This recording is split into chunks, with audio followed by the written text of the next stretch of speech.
আমার খবর। পথ দুর্ঘটনার জেরে পথ অবরোধ শুরু করলো স্থানীয় বাসিন্দারা। তবে এদিনের পথ দুর্ঘটনা যেন আগুনে ঘি পড়ল। দীর্ঘদিন ধরে স্থানীয় বাসিন্দাদের দাবি রাস্তা সারাইয়ের কাজ হচ্ছে না। বোলপুরের ব্যস্ততম রাস্তা বলতেই চিত্রা মোড় থেকে লালপুর হয়ে প্রান্তিক।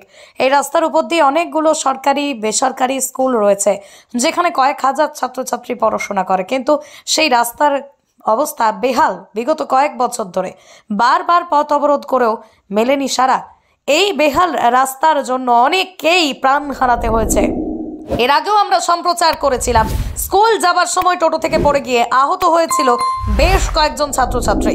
বারবার আমার খবরে রাস্তা সারাইয়ের জন্য খবর সম্প্রচার করেছিল, কিন্তু কেই বা শোনে কার কথা?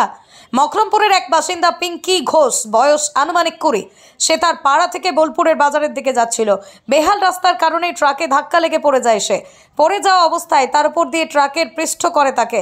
স্থানীয় বাসিন্দারা ঘটনাটি দেখতেই সঙ্গে সঙ্গে ঘটনাস্থলে ছুটে আসেন। এরপরেই মেয়েটিকে উদ্ধার করে বোলপুর মহকুমা হাসপাতালে পাঠানো হয়। খবর জানাজানি হতেই ক্ষোভে ফেটে পড়েন স্থানীয় বাসিন্দারা। পথ অবরোধ শুরু করেন তারা। তাদের দাবি, বারবার অনেক আশ্বাস পাওয়া গেছে, কিন্তু রাস্তা সারাই হয়নি দীর্ঘদিন ধরে। তাই এই রাস্তায় যতক্ষণ পর্যন্ত কোনো বিহিত না হবে ততক্ষণ পর্যন্ত এই পথ অবরোধ চলবে। ক্যামেরার সামনে ক্ষোভ উগরে দেন স্থানীয় বাসিন্দারা। ঘটনাস্থলে হাজির হন বিশাল পুলিশ বাহিনী। এই দুর্ঘটনার ফলে অবরোধ হয়ে রয়েছে বোলপুর নানুর, বোলপুর লাভপুর রাস্তা।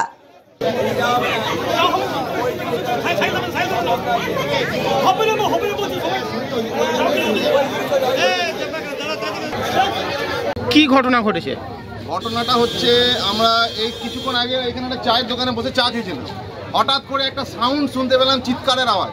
ওই মোড় থেকে ছুটে এসে দেখছি একটা মেয়ে মানুষ সাইকেল নিয়ে যাচ্ছিল। এইখানটা এই সামনে যে লরিটা পুরো দাঁড়িয়ে রয়েছে, এই লরিতে আঘাত লেগে মেয়েটার পুরো পায়ের উপর দিয়ে লরিটা চলে গেছে।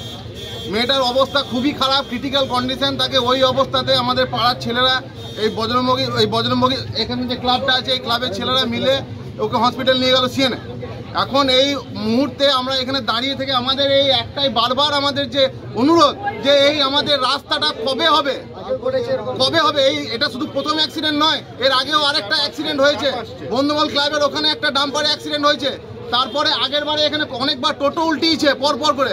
এই যে কন্ডিশনটা, এই চিত্রা মোড় থেকে নিয়ে আপ টু একদম টেকনো ইন্ডিয়া স্কুল পর্যন্ত যে রাস্তাটার অবস্থা একদম বিচ্ছিন্ন হয়ে রয়েছে, এই রাস্তাটা হবে কবে?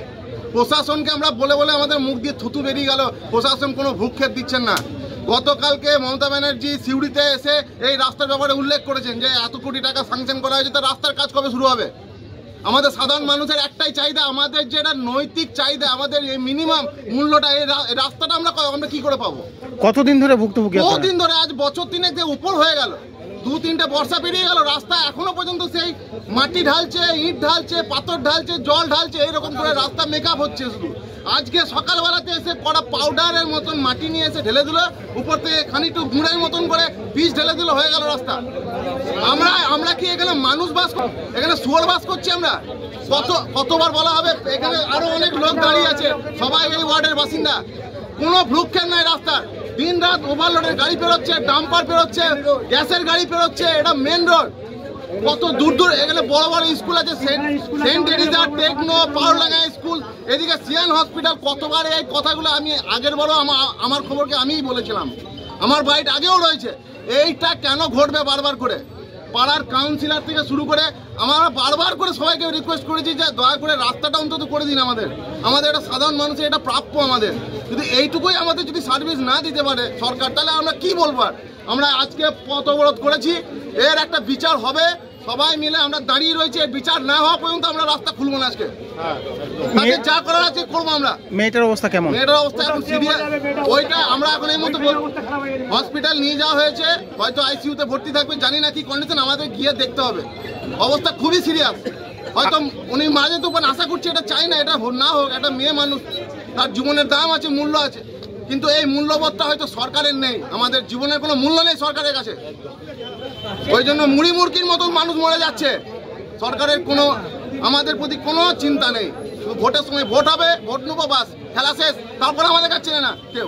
জেলা স্বাস্থ্য পরিষেবায় নতুন দিনের সূচনা। এমআরআই, রেডিওস্কোপি, সিটি স্ক্যান পরিষেবা এবার শান্তিনিকেতন মেডিকেল কলেজ ও হাসপাতালে।